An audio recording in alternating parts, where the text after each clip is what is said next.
The question says, prove that sec A minus cos A into cot A plus tan A is equal to sec A into tan A.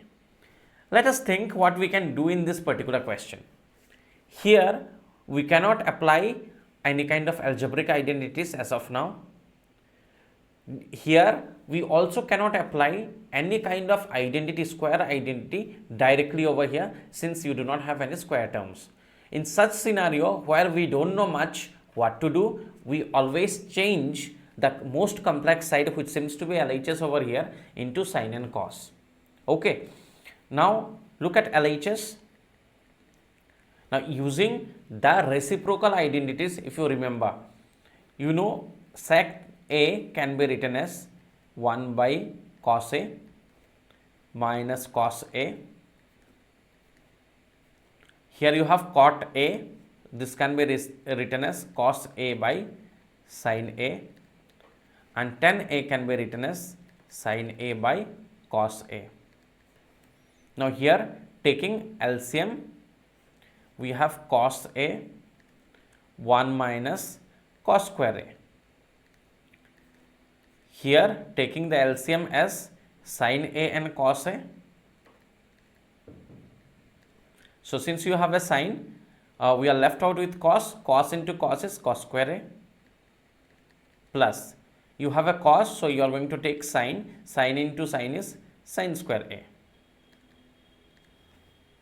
So here what do you have? 1 minus cos square A.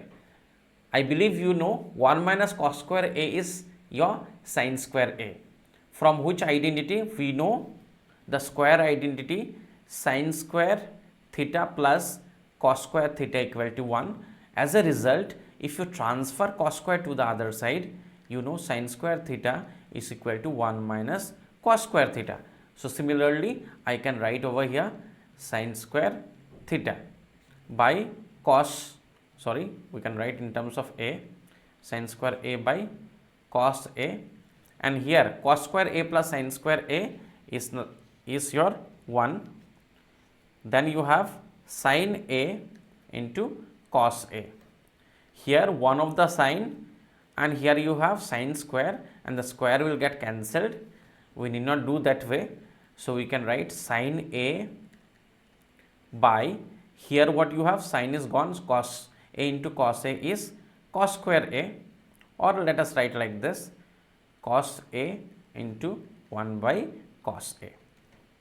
We know sin A by cos A is 10, which is there in the RHS, and 1 by cos is also sec.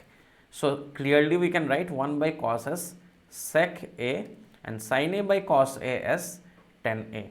So if you check this result with the right hand side, it matches perfectly. So we can say therefore LHS equal to RHS proved.